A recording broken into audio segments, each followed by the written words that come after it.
So the topic is about human evolution, how you came into being, how your parents came into being, how your great-grandparents actually came into being. Where did humanity come from? It's an interesting question. Where did humanity come from? You can only believe the biblical something if you're a Christian or a Muslim. God created Adam, then told him to sleep, removed his ribs, then created Eve, and so on and so forth. Now, if you don't believe in God, the question is, where did humanity come from? Where did you come from? Okay, fine. You know, you are now matured, so probably you say your mommy and daddy, they met in the dark and they gave birth to you, no problem. But then, your mommies, and that is. Where did they come from? Remember what I said now. You see, in the university, you have to think. Your story about creation can only work if you are a Christian or a Muslim. There are other religions apart from those two. Are you aware? And so you cannot say according to the Bible, according to the Quran. Generally, where did we actually come from? Who was our greatest ancestor? They will find we are related. Now, so you ask that important question: where did we actually come from? Or more importantly, who created the universe? At least you've seen from movies that we are, just one circle floating around in space. And there are other circles. But ours is the only one that is inhabitable, where you have humans. So who created that thing?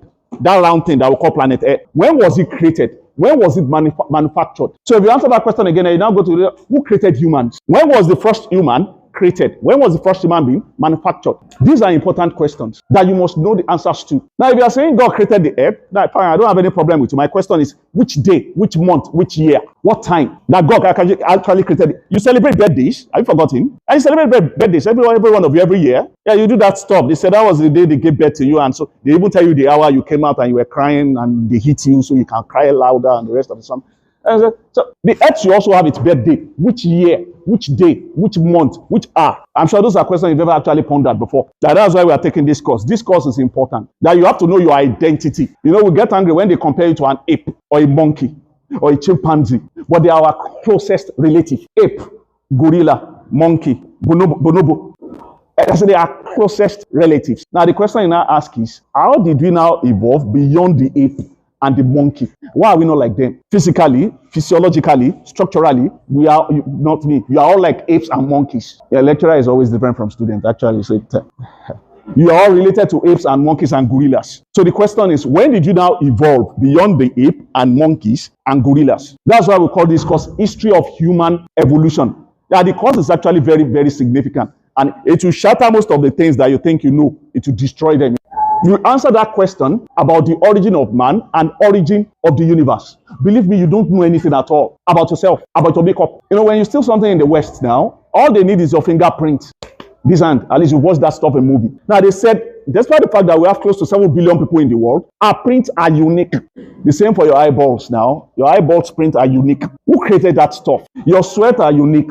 They can get it through your sweat, and you can get it just through this thing. That's why when you want to do your SIM card, I've forgotten, they tell you to put your thumb, and that means your thumbs are unique. It's the same with your rest of the something. It's only your eyeballs that can actually open them. That means your eyeballs are unique. So the question you now ask is, who created such things? Or did it evolve naturally? Or like religious people would like to say, that there is an intelligent creator, that you are not a mistake.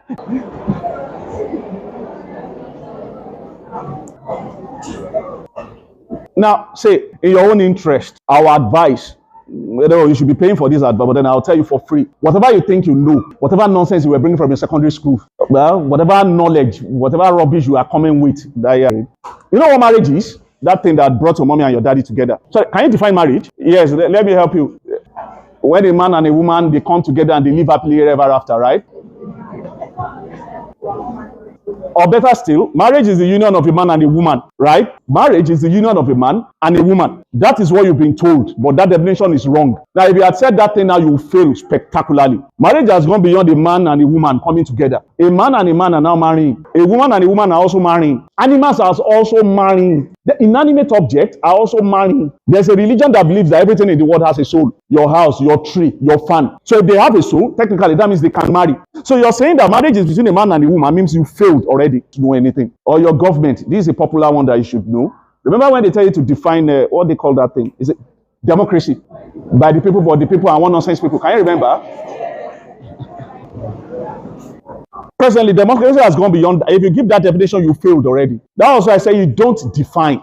What you do rather than definition, is to explain. When you explain, they will know that you know what you are talking about. That you are quoting definition does not mean you even understand what you are saying. You can cram the Bible and the Quran and recite it from A to Z and not get any single thing from it. But when you explain, that means you have insight. I'm trying to teach you now. Some of the things you are going to hear will go against your religion, because I know you are religious people. Nigerians are more religious than the Pope and the Ayatollah.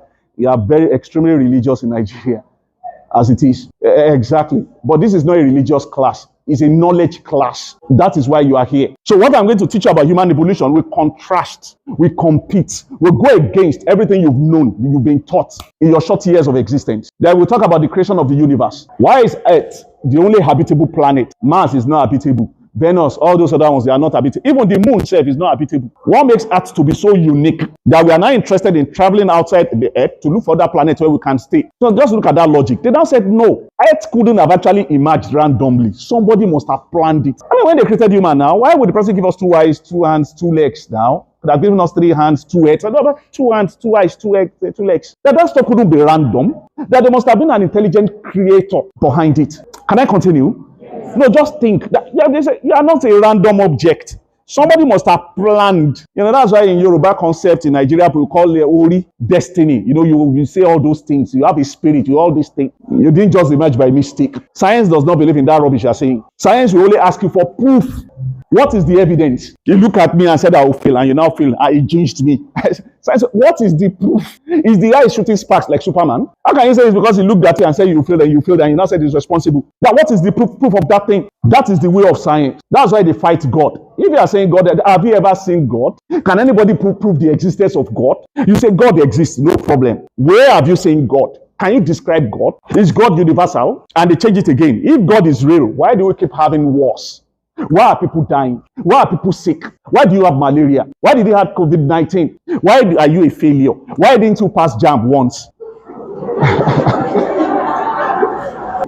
Now, there's a gentleman called Charles Darwin that said you people came from tadpole, from snakes, fish, lion, tiger, gorilla, elephant before you now became human. That is one idea about human evolution. In fact, if you check your back properly, your back, lower place, your spine, I know when I leave your class, you're going to check. Some are even checking stylishly to confirm.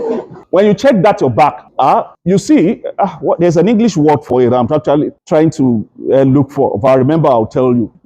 You see your tail that gradually disappeared into your body. And that's why they were trying to tell us that we actually came from apes and chimpanzee. Good. They call it a vestigial organ. A vestigial organ. A vestigial organ is that your appendix again. That's why they cut it. That thing used to be useful before. But since you've now evolved now, it no longer becomes useful. It becomes a problem with the body. Ask anybody now. They'll tell you that the appendix is useless. That's why when that thing is so, they cut it. If it's useful, they will save it.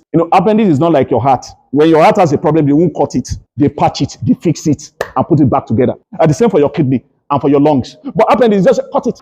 It's part of evolution. It was useful back then, but it is no longer useful. The same reason why you don't have tail. Have you forgotten what a monkey does with his tail? The tail provides leverage. He uses the tail to hold on to the tree trunk. They can use the hands to pick whatever he wants to pick. You are no longer tree climbers. Exactly. When you want to enter into bus, you turn your back to catch the bus. You use your hand. So the tail, that is why that stuff has disappeared. It's a vestigial organ.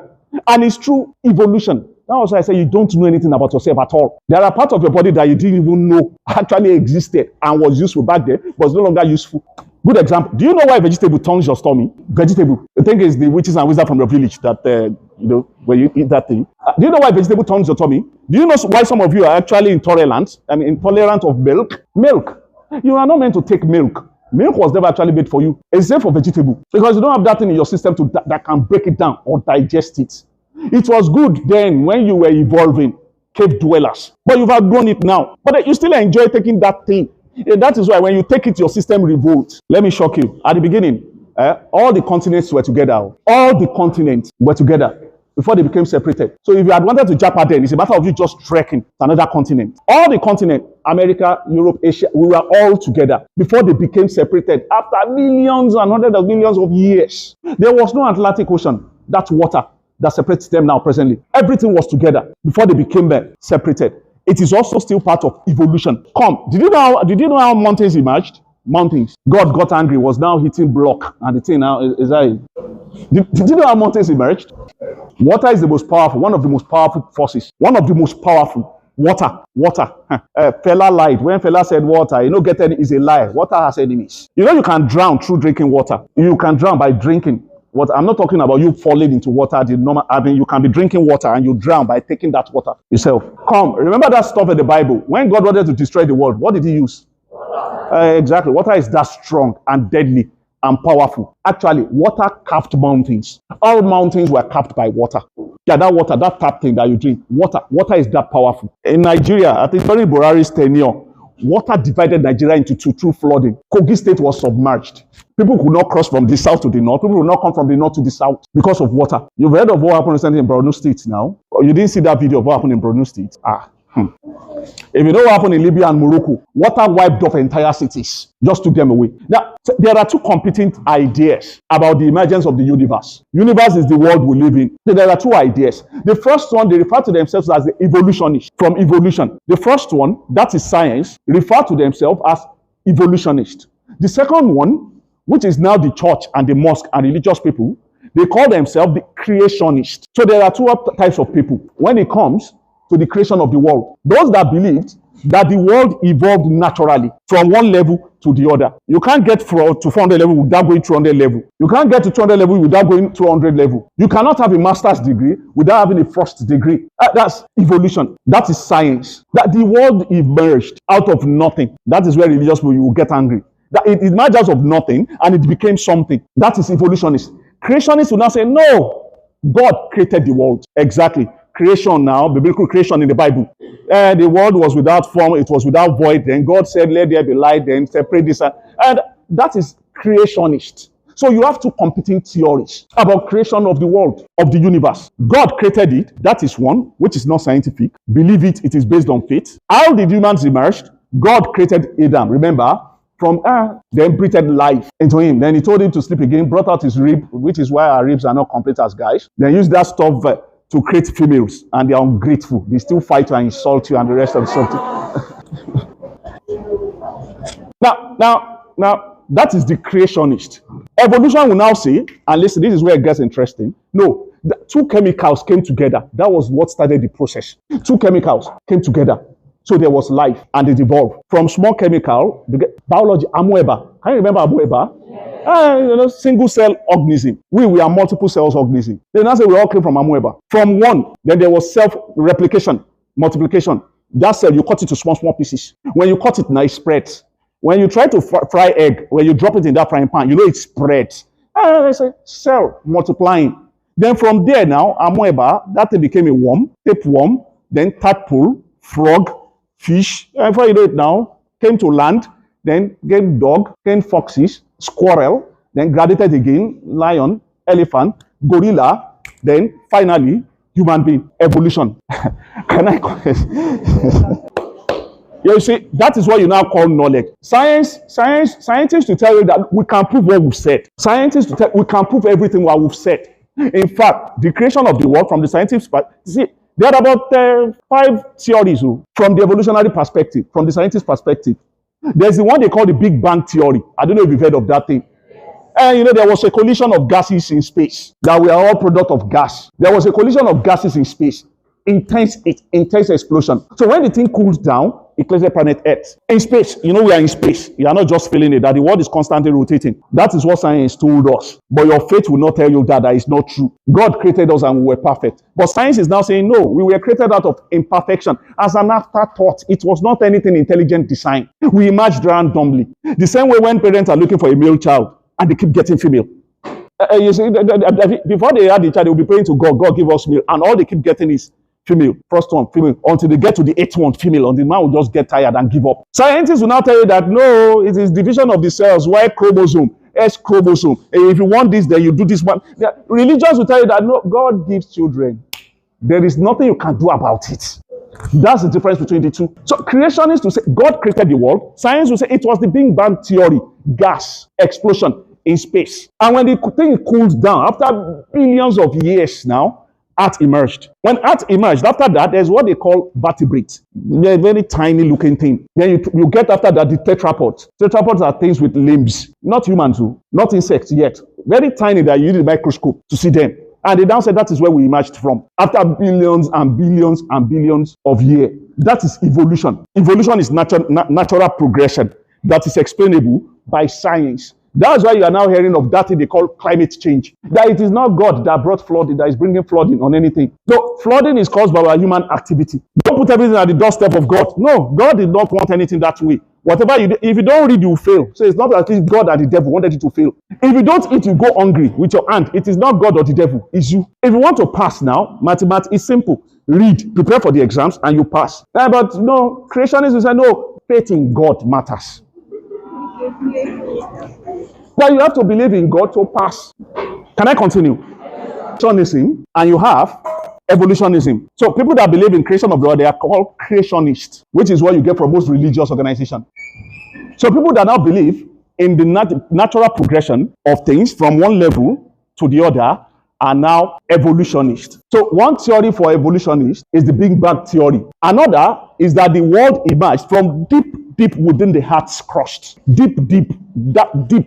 Center of the heart is always hot. That was where humans actually came from. A single cell organism came out of that thing. Then before you know it again, there was that thing I call cell division. Before now becoming human. We'll talk about that one in the next class. The takeaway from here is this. One, two theories about creation of the universe. God did it. There was no God. Science believed that there is nothing called God. And how did they arrive? Now, listen.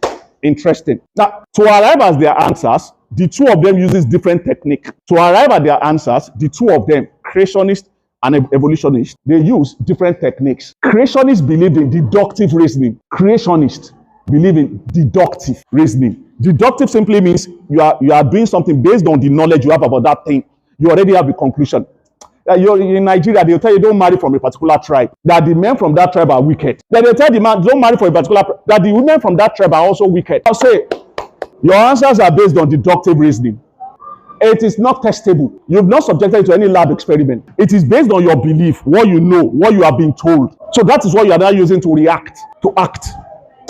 Is it making any sense at all? Yeah. It's not what you know. It has not been proven scientifically. I said drugs, Igbo, Yoruba rituals, homosexuals. I don't know the tribe you mentioned. now, or the popular one, dog eaters. But then, listen. Ondo people eat dogs a lot too. But then it is based on belief. It has not been tested. That is deductive logic. When you do something, they say, well, we know you will behave that way. That is what they do in your tribe. And they've not tested everybody in the tribe. But that is what is meant by deductive logic.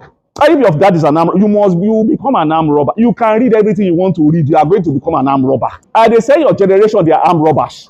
And in that family, no, the marriage will never last. That is, for evolutionists, it is inductive reasoning, or what you call induction. Inductive reasoning is based on observation. You see, then you can make conclusion. You are not a failure until I've seen your results. I can't say you are going to be, no. Well, when you've done the exams, when I'll know you are brilliant, you are not brilliant. I'm not going to make my judgment based on your tribe. So it believes in induction, what you can see. And that is why whites don't believe in your juju and firi lojuli when war is going on. They believe in bullet. Bullet will enter, tear your skin, and you are dead. But incantation, they can't see.